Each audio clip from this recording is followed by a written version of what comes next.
నేను ఈ వీడియో చేసే పర్పస్ ఏంటి అంటే జనాల్లో మాయమైపోతున్నటువంటి మానవత్వాన్ని కొద్దిగా మేల్కొల్పుదాము.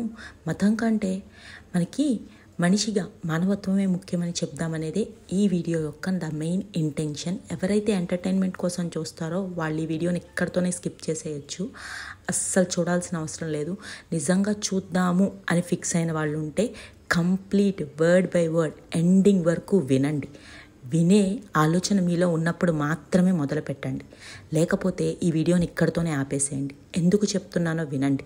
వీడియో కంటెంట్ మొత్తం లాస్ట్ వరకు వినకుండా ఏది పడితే అది నెగిటివ్ కామెంట్స్ పెడుతూ కామెంట్ బాక్స్లోకి వచ్చి నీకు ఇంగితం ఉందా, అది ఉందా, టైం వేస్ట్ చేస్తున్నావు. మీకు టైం వేస్ట్ అనుకుంటే చూడకండి మాస్టారు. ఎవరైనా సరే తల్లి, మీకోసం చెప్తున్నా, ఒక్క నిమిషం. నాకు తెలిసి వీడియో మహా అయితే 8 minutes ఉండొచ్చు, 10 minutes ఉండవచ్చు. మీ జీవితంలో వాల్యుబుల్గా మార్చడం కోసమే ఈ వీడియో చేస్తున్నాను. ఇప్పుడు ఏవైతే దేశంలో హాట్ టాపిక్గా మారిందో, నాగపూర్ అంటే ఒకప్పుడు కమలాకి ఫేమస్, ఆరెంజెస్కి ఫేమస్ అనే మాట మనం వినేవాళ్ళం. కానీ ఇప్పుడు కల్లోలాలకి కాదు లౌకిక తత్వంగా మార్చేస్తూ ఒక మతాల పేర్లు చెప్పి కొట్టుకోవడానికి రెడీ అయిపోయారు.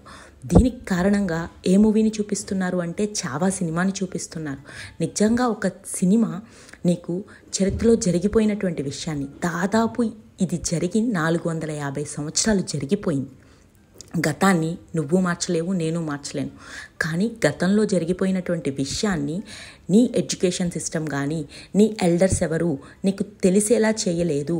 నీకు కేవలం మరాఠా సామ్రాజ్యం అనగానే ఛత్రపతి మహాజీ శివరాజ్ వరకు మాత్రమే తెలుసు. అది కొంతమందికి ఇంట్రెస్టెడ్గా ఉంటే. చాలామంది ఛత్రపతి శివాజీ మహారాజ్ని కేవలం మరాఠా యోధుడిగా మాత్రమే చూస్తారు. కానీ అతను ఆనాడులోనే దేశ సమగ్రతకు, దక్కన్ ప్రాంతాలు మొత్తాన్ని యూనిటీగా తీసుకుని వచ్చి మొఘల్స్ యొక్క అరాచకత్వానికి ఎదురు నిలబడి పోరాటటువంటి మహానుభావుడిగా ఎంతమంది చూస్తున్నారు? ఆయనలో ఉన్నటువంటి టీమ్ స్పిరిట్ని, యూనిటీని ఎందుకు తీసుకోవటం లేదు? కేవలం మీరు ఒక మతానికి ఆపాదించేసి ఛత్రపతి శివాజీ మహారాజ్ అనగానే హిందుత్వానికి మాత్రమే ప్రతీకగా తీసుకుంటున్నారు ఎందుకు? అతను ఈ దేశంలో పుట్టినవాడే, ఈ దేశానికి చెందినవాడే, పరమత సహనం కలిగినటువంటి గొప్ప వ్యక్తి శివాజీ. ఎందుకు మీరు ఒక మతానికి ఆపాదించి కొట్టుకోవద్దు? మీరు కొట్టుకోవడానికి ఒక రీజన్ కావాలి కాబట్టి గాలి పుకార్లను మీరు సృష్టించుకుని ఒకళ్ళకి మించిన ఒకళ్ళు స్టేట్మెంట్స్ చేసేసుకుని, నిజంగా చెప్తున్నా, ఈనాడు మనం ఎన్నుకున్నటువంటి నాయకులు ఏ స్టేజ్లో ఉన్నారు అంటే కనీసం ఈ మాట మనం మాట్లాడవచ్చా, దీని యొక్క ఎఫెక్ట్ ఏ విధంగా ఉంటుందో కూడా తెలియనటువంటి ఇంగితం లేని వ్యక్తుల్ని మనం ఎన్నుకుని మనల్ని ఏలమని వాళ్ళకి అధికారం ఇస్తున్నాం చూసావా? అదే మనం దౌర్భాగ్య స్థితి. అటువంటి వాళ్ళు వాళ్ళ నోటికి వచ్చిన వాగుడు వాగుతూ ఉంటారు. కొంతమంది అదే అదునుగా తీసుకుని రెచ్చిపోవడానికి రెడీగా ఉంటారు. నిజంగా గుండెల మీద చెయ్యేసుకుని చెప్పండి, ఏ మతం వేరే వాళ్ళని కొట్టమని చెబుతుంది? ఏ మత గ్రంథము బోధించటం లేదు. కానీ మనం దాన్ని మనకి అన్వయించుకున్నట్టు మార్చేసుకుని ఇష్టం వచ్చినట్టు మా మనోభావాలు దెబ్బతిన్నాయని కొంతమంది, మా మతానికి అన్యాయం జరిగిపోయిందని, ఒక వర్గానికి అన్యాయం జరిగిపోయిందని, ఒక కులానికి అన్యాయం జరిగిపోయిందని, ఇలా డివిడెంట్గా అంటే వేరువేరుగా ఉండడానికే చూస్తున్నాం తప్ప భిన్నత్వంలో ఏకత్వం కలిగి ఉన్నది మన ఇండియా. మనం యూనిటీగా ఉందాము, మనం అన్నదమ్ముల వలె కలిసి ఉండాలి. India is my country pledge చేపిస్తున్నారు కదండి చిన్నప్పటి నుంచి. ఇట్లాంటి భావాలు ఎందుకు మనం డెవలప్ చేసుకోవట్లేదు? ఎందుకు అంటే మనిషిలో ఉండేటువంటి స్వార్థం. నిజంగా మీకు మతం ముందా, మనిషి ముందా, మానవత్వం ముందా అంటే నేను మానవత్వ విలువలకే ముందిస్తానండి. ఎందుకంటే మనిషే ముందు పుట్టాడు, తర్వాత వచ్చిందే మతం. ఎవరికి నచ్చిన వారు, ఎవరికి నచ్చినట్టుగా వారు ఇష్టం వచ్చినట్టు రాసేసుకుంటూ ఉంటారు. ఒక సినిమా మిమ్మల్ని ఇంత ప్రభావం చేసిందా? కొట్టుకోమని చెప్పిందా? ఎక్కడైనా ఆ మూవీలో అట్లాంటి డైలాగ్స్ కానీ అట్లాంటి స్టేట్మెంట్స్ కానీ ఉన్నాయా?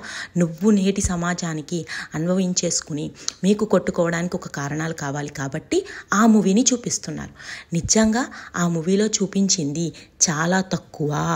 48 రోజులు ఎంతటి నరకాన్ని చూసి ఉంటాడు శంభాజీ మహారాజ్. శంభాజీ మహారాజ్ నిజంగా నిన్న అంత ఇన్స్పైర్ చేస్తే 9 సంవత్సరాల పాటు ఎంటైర్ మొఘల్ అంటే ఆల్మోస్ట్ ఇండియాని కబలించేసి, ఇప్పుడు మీరు చూస్తున్న ఇండియా కాదండి, అప్పుడు కాబూలు అన్నీ కలిసి ఉండే అంత పెద్ద ఇండియాని ఏలడానికి రెడీ అయిపోయినటువంటి అంత పెద్ద ఏజ్డ్ చక్రవర్తి కేవలం ఇవాళ రేపు 5 సంవత్సరాలు పరిపాలనా కాలం ఉంటేనే ఒక ఎమ్మెల్యే ఏ విధంగా అహం ఉంటుందో మీరు అర్థం చేసుకోండి. అటువంటి పర్సన్ అంత ఏజ్డ్ స్టేజ్కి ఎన్ని యుద్ధాలు చేసి ఉంటాడు, ఎన్ని రాజ్యాలను కబలించుకుంటాడు. ఒక ఆల్మోస్ట్ మరాఠా సామ్రాజ్యం ఎండ్ అయిపోయింది శివాజీ మరణంతో అని ఫిక్స్ అయిన అతనికి ఒక ఎదురు దెబ్బ, అంటే కంటిలో నలుసులాగా చిన్నప్పుడు ఎప్పుడూ నా దగ్గర నుండి పారిపోయేటువంటి జీవనం సాగిస్తున్నటువంటి ఒక పిల్లవాడు నాకు ఎదురు తిరిగాడా. 9 సంవత్సరాల పాటు నేను కేవలం 9 years అంటే ఏంటి, అతని యుద్ధ పీరియడ్లో నేను సక్సెస్ రేట్ చూడలేకపోతున్నానే అనేటటువంటి అహం, రాజ్యాకాంక్ష ఔరంగజేబులో క్రూరత్వాన్ని ఇంకొంచెం పెంచేసింది. మీరు మూవీలో చూసిన క్రూయాలిటీ సీన్స్ చాలా తక్కువ, రియల్ లైఫ్లో చాలానే జరిగింది. మీ చరిత్ర ఎప్పుడూ చెప్పలేదు కదా, ఇప్పుడు ఊగిపోతున్నారే సంభాజీ మహారాజ్ అని ఇన్ని రోజుల్లో మీకు ఎప్పుడూ గుర్తు రాలేదా? అప్పుడు చాలామంది వచ్చేసి ఆ సమాధి తీసేయండి, అతను క్రూరుడు, ఎందుకు పెట్టారు అంటే ఇక్కడ ఎవ్వరూ ఆ సమాధిని పూజించడం లేదు, చరిత్రలో మిగిలినటువంటి ఆధారంగా మాత్రమే చూపిస్తున్నాము. ఎవరైనా స్టేట్మెంట్ ఇచ్చారా చెప్పండి? దానికి మార్నింగ్ లేకంగానే విష్ చేయండి, వెళ్ళి పూజలు చేయండి, ఇంకా గొప్ప పద్మశ్రీ ఇట్లాంటి ఏమన్నా భారతరత్న అవార్డులు ఇచ్చి గౌరవిస్తామని చెప్పారా? చెప్పలా.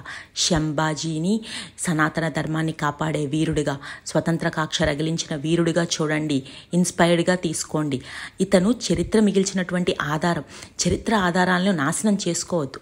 ఆల్రెడీ చరిత్ర అంటేనే మనం చిన్నప్పుడు కేవలం జరిగే అంటే ఏంటి, ఎవరో ఒకరికి ఫేవరబుల్గా రాసేసినటువంటి చరిత్రను చదివేసుకుని ఇదే మన చరిత్ర అని చెప్పుకుంటూ తిరుగుతున్నాము.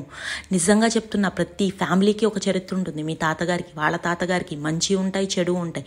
మీకు ఎట్లా అయితే తెలుస్తుందో ఆల్రెడీ వాస్తవాలని ఏ విధంగా మార్చేశారు అంటే, చరిత్రలో ఒక రాజు పరిపాలన కొనసాగిస్తూ ఉంటే వాళ్ళ బ్రదర్ తర్వాత అనుకోకుండా రాజ్యానికి రాజు అయితే వాళ్ళ అన్నగారు చేసిన మంచి కార్యక్రమాలతో సహా తుడిచిపెట్టుకుని చెరిపేయండి అని ఆజ్ఞలు వేస్తూ ఎవరికి వాళ్ళు చరిత్రను చింపేసుకున్నారు. చరిత్ర పుటలు అన్నీ ఈ విధంగా చిరిగిపోయినవే. కాబట్టి అప్పటిలో ఉన్నటువంటి కళాకారులు అంటే వాళ్ళు నృత్యాలు చేస్తూనో, డ్రామాల్లోనో, ఇన్ ద ఫార్మ్ ఆఫ్ తోలుబొమ్మల ఆటల్లోనో ఎక్కడో విధంగా క్యారెక్టర్స్ని మార్చి ప్రజలకి ఈ విషయం తెలియాలి, జొప్పింప చేద్దాము అనే ఎంటర్టైన్మెంట్ పర్పస్లో ఎలాగైనా చరిత్ర అనేది తర్వాత తరాలకి వెళ్ళాలి అని ఎంతో ప్లానెడ్గా క్యారెక్టర్స్ మార్చి ఎక్కడో ఒక కథల్లోనో నవలల్లోనో ఇంక్లూడ్ చేయడం జరిగింది. నిజంగా చెప్తున్న, చరిత్ర అనేది గడిచిపోయిన విషయం. ఇప్పుడు దాన్ని మనం మార్చలేము. మనలో ఉండవలసింది మానవీయ విలువలు, పక్కన వాడిని గౌరవిద్దాం. నిజంగా చెప్తున్నానండి, వీళ్ళంతా రోడ్ల మీదకి వచ్చి ఇంత అల్లర్లు చేస్తున్నారు కదా, సందట్లో సడేమియా కింద ఒక లేడీ కానిస్టేబుల్ మీద ఆ విధంగా వాళ్ళు చేయడం ఎంతవరకు కరెక్ట్? మీ మైండ్ సెట్ అట్లా ఉంది. ఫస్ట్ మైండ్ సెట్ మార్చుకోండి. నిజంగా మీకు ఉద్ధరించాలని ఉంది, మీ ఇంట్లో అమ్మకి ఓల్డేజ్ హోమ్కి పంపకండి, దగ్గర కూర్చోబెట్టుకుని ఆవిడ హెల్త్ ఇష్యూస్ అన్నీ రక్షించుకుందాం. అదేవిధంగా భార్య ఏ విధమైనటువంటి గృహహింసకి గురవుతుంది, లేకపోతే తనకున్నటువంటి కష్టాలు ఏంటి, మీ పిల్లల్ని ఎడ్యుకేట్ చేయండి, చరిత్రను చెప్పండి, ఇన్స్పిరేషనల్గా చెప్పండి, దేశ సమగ్రత కోసం చెప్పండి. ఇవాళ రేపు వీళ్ళు ఇక్కడికి వచ్చి రోడ్ల మీదకి పోరాడుతున్నారు కదా, వీళ్ళ పిల్లలు ఎవ్వరూ ఇక్కడ ఉండరు. ఎందుకంటే అన్ఎంప్లాయ్మెంట్ ఇక్కడ ఎక్కువగా ఉంది. సో డెఫినెట్గా దుబాయో, యుఎస్ఓ, యూకేనో చదువు కోసం ఏమో పైసలు ఉన్న వాళ్ళు ఇట్లా వెళ్తారు, మిగతా వాళ్ళేమో పనుల కోసం వెళ్తూ ఉంటారు. వీళ్ళు మళ్ళీ మన దేశంలో ఇలాంటి కలహాలు ఆలోచించండి. ఒకళ్ళు నిన్ను ఉద్రేకపరుస్తున్నారు, ఇట్లా గొడవలు చేద్దాము అన్నప్పుడు నీ ఇంగిత జ్ఞానం, నీకు చిన్నప్పటి నుంచి నేర్పినటువంటి విద్య ఏమైపోతుంది? పోనీ ఒక మతాన్ని ఎంచుకున్నావు కదా, ఏ మతమో ఇంకో మతాన్ని ద్వేషించమని చెప్పదు. ఫస్ట్ థింగ్, దాడి చేయమని అంతకన్నా చెప్పదు. అది నీ మైండ్ సెట్. నువ్వు మాత్రమే అలా మారిపోయావు. ఎందుకు మారిపోయావో ఒక్కసారి కూర్చుని ఆలోచించడం నేర్చుకో. అప్పుడే ఈ దేశం బాగుపడుతుంది, నీ కుటుంబం బాగుపడుతుంది, నీ తరువాత తరం వారు నిన్ను చూసి మారతారు. చావా సినిమా చూసి 450 సంవత్సరాలు జరిగిపోయిన విషయాన్ని ఇప్పుడు మీరు కొట్టుకోవడానికి ఒక కాజ్గా మార్చేసుకుని ఊగిపోతున్నారు కదా, ఇది ఎంతవరకు కరెక్ట్? ఆలోచించండి. అంతవరకే. సమాధిని పగలకూడదు, చరిత్ర ఆధారాలు చెరపవద్దు. ఎన్నో కొన్ని మిగిలి ఉన్నాయి, చూపించాలి. ఇతను ఇట్లా బిహేవ్ చేశాడు, ఈ బిహేవియర్ తప్పు, రాజ్యాకాంక్ష ఉండవచ్చు, కానీ బంధాలను చెరిపేసేటంత కాదు. రామాయణం జరిగింది, అప్పుడెప్పుడో అశోకవనంలో సీతను కట్టేశారని ఇప్పుడు అది అశోకవనం ఎక్కడుందా అని దేశమంతా జల్లెడ పట్టేసి అక్కడికి వెళ్ళి డ్యామేజ్ చేస్తారా? ఆ కంట్రీ వాళ్ళు ఒప్పుకుంటారా? అది ఎంతవరకు కరెక్ట్ అండి? ఆలోచించండి. ఆలోచించి మనలో మాసిపోయి అంటే మరుగున పడిపోయిన మానవీయ విలువలను తట్టి లేపండి.